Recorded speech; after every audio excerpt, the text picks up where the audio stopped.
se esqueça, porque domingo é Santa Ceia.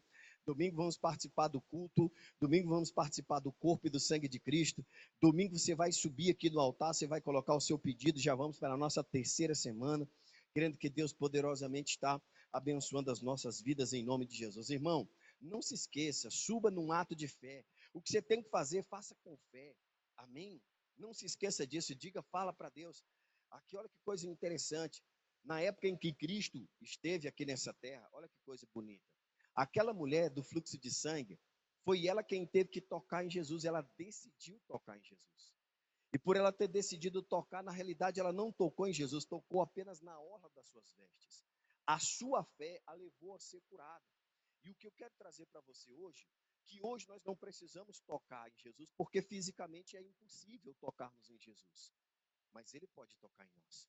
Mesmo não vendo, mesmo ele não estando aqui fisicamente presente no nosso meio, mas o Senhor tem o poder de tocar em nós.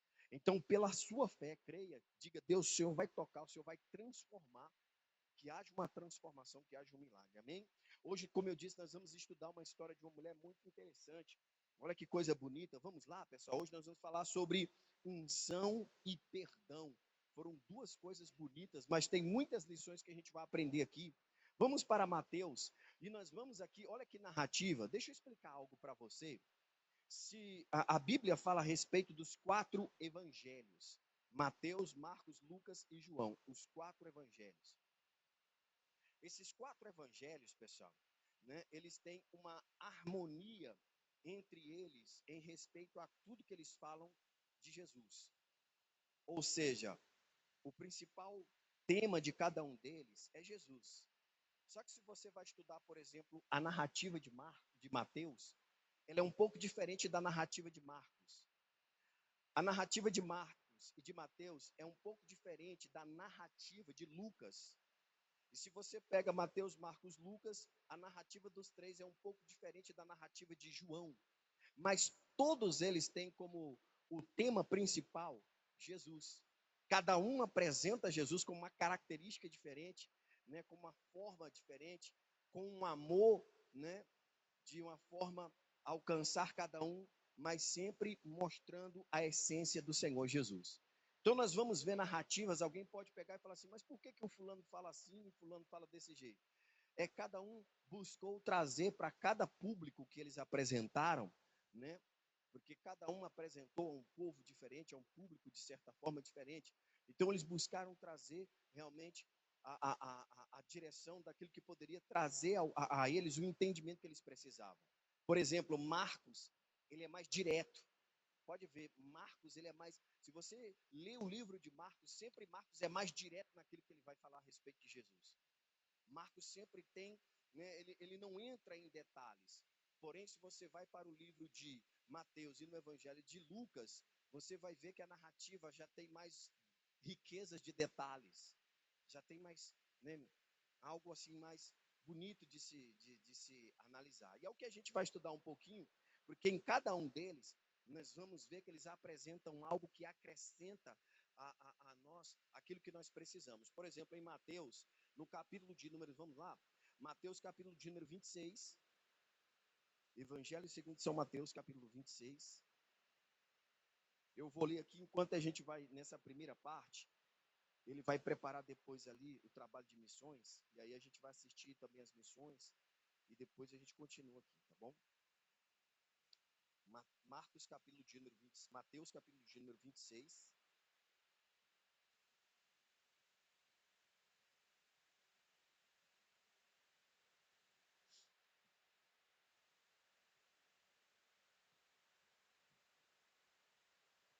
Olha como Mateus apresenta essa mulher. Ou seja, a narrativa de Mateus aqui, se você pega, por exemplo, o tema do texto que nós vamos ler agora, é Mateus 26, e os versículos que nós vamos ler vai ser do 6 em diante. Não sei na sua Bíblia, mas todas elas sempre dão um tema. E o tema que Mateus deu foi o jantar em Betânia. Então, olha a maneira como Mateus, ele apresenta essa narrativa. Então, ele apresenta como, né, um jantar em que Jesus participou. Vamos lá? Porque aqui tem coisas bonitas aqui que a gente vai aprender. Diz assim o versículo 6, olha só. E estando Jesus em Betânia, agora olha que interessante, em casa de Simão, o leproso. Então, primeira coisa que eu quero chamar a sua atenção é que o texto está dizendo que Jesus foi à casa de Simão, e este era um leproso, era um cidadão da qual as pessoas não poderiam, ou ele não poderia estar no meio das pessoas, né? Pela lei, ele era um homem que era condenado, ou seja, entenda muito bem a condenação que eu quero dizer aqui, não condenação de ser preso ou algo da natureza, mas pelo fato da sua doença ser uma doença da qual as pessoas tinham um certo preconceito, pela lei, ele não podia, de certa forma, conviver com as pessoas. Não poderia estar no meio das pessoas. Mas o texto está dizendo que coisa interessante, que houve o que, pessoal, na casa dele? Lá na casa do cidadão, estando Jesus em Betânia, na casa de Simão, o leproso. Então, olha que coisa interessante. Jesus aqui não se privou de estar na casa desse homem, independente do problema ou da gravidade do seu problema. Mesmo que as pessoas pudessem, de certa forma, olhar para Jesus e dizer assim: ei, mas como que pode? Você sabe que ele é um leproso, você sabe que não tem que estar, você sabe que não pode se aproximar. Mas nós sabemos que Jesus, pessoal, por mais que as pessoas naquele dia ali não entendessem, mas a Bíblia diz que Jesus ele veio para fazer o quê? Cumprir a promessa. Ou seja, havia uma profecia a respeito da vinda de Jesus e ele estava cumprindo ela. E qual era a profecia? Ele tomou sobre si o quê? As nossas dores e enfermidade. Então, para Jesus estar próximo, perto, abraçando, ou seja lá o que for, um leproso, para ele era algo comum, porque a finalidade, ou seja, o propósito de Jesus era exatamente tirar desta pessoa esta enfermidade. É claro, não só a física, mas a espiritual também. Então, Jesus está ali na casa do Simão, sendo ele leproso, para ele não significava nada, muito pelo contrário. Né? Então, o texto diz isso. Agora, olha o verso 7, o que diz o verso 7? O verso 7 está dizendo assim, ó. E aproximando-se dele uma mulher. Com o que, pessoal? Com um vaso de alabastro. Com um unguento de grande valor. O que eu quero trazer para você é que essa narrativa, ela começa falando que Jesus estava na casa de um homem que tinha uma enfermidade. Mas toda a narrativa agora, ela vai concentrar nesta mulher com esse vaso de alabastro. Ou seja, vamos entrar numa mensagem que vai falar sobre prosperidade, que vai falar de uma vida financeira abençoada. E aquilo que você tem que fazer para verdadeiramente, entenda bem, desfrutar das bênçãos de Deus. Essa mulher se aproximou de Jesus e ela levou consigo, sabe o que, pessoal? Toda a fortuna que ela tinha. Eu estava hoje meditando um pouco mais, que eu sempre gosto de fazer pela manhã, e eu estava meditando um pouco mais sobre o texto e fui pesquisar, porque o texto, olha só, vamos continuar só para você entender. Então diz que era de grande valor e derramou-lo sobre a cabeça, quando ele estava o que, pessoal? Sentado à mesa. Então, sem pensar, ela chegou e derramou todo aquele unguento, pessoal, sobre a cabeça de Jesus. Então, ela derramou tudo aquilo sobre ele. Aí, olha o que é que acontece agora. E os seus discípulos, vendo isso, indignaram-se, dizendo: por que todo este desperdício? Pois este unguento podia vender-se por grande preço e dar-se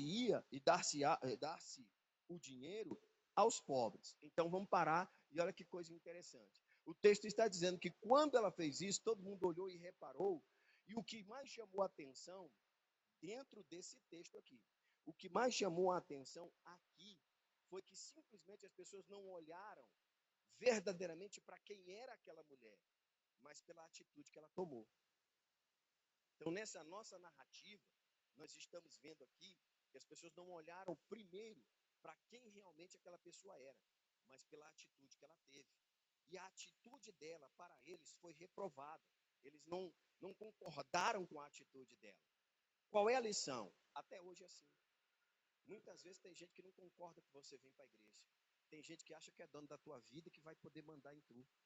Tem gente que pega e fica dizendo, querendo dizer para você o que você tem que fazer da tua vida. Tem aquela pessoa que pega, mas você vai para a igreja? Cheirar o quê na igreja? Vai para a igreja, você vai para a igreja para dar dinheiro para pastor. Você vai para dar... As pessoas agora querem mandar em você. As pessoas acham que tem a liberdade de dizer para você o que tu deve fazer ou não com aquilo que é teu e com a tua vida, irmão. Né? Eu sei que isso é algo que todos nós, muitas vezes, faz parte da natureza do ser humano. O ser humano tem um hábito, é claro, isso é natural. Tanto eu como você, todos nós, em algum momento, nós vamos terminar nos deixando deslizar por isso. A gente vai deslizar por esse caminho, de muitas vezes pegar e querer opinar na vida da pessoa, como se nós tivéssemos o direito de dizer para ela o que ela deve fazer ou deixar de fazer. Como se fosse nossa obrigação dizer assim, não, você tem que fazer isso, por que você está fazendo isso? Não, está errado. Né, de certa forma. Entenda bem o que eu estou querendo dizer. Então, eles não gostaram da atitude desta mulher, que pegou... Agora, por que eles fizeram isso? Porque aqui onde é que está, pessoal? Olha só. Ela simplesmente tomou a atitude de fazer algo que Jesus não pediu. Muito pelo contrário, Jesus foi até pego de surpresa. Jesus, de certa forma, pessoal, não esperava aquilo, porque Jesus não estava na casa daquela mulher e nem aquela mulher estava na sua casa. Jesus estava na casa de um leproso, do Simão.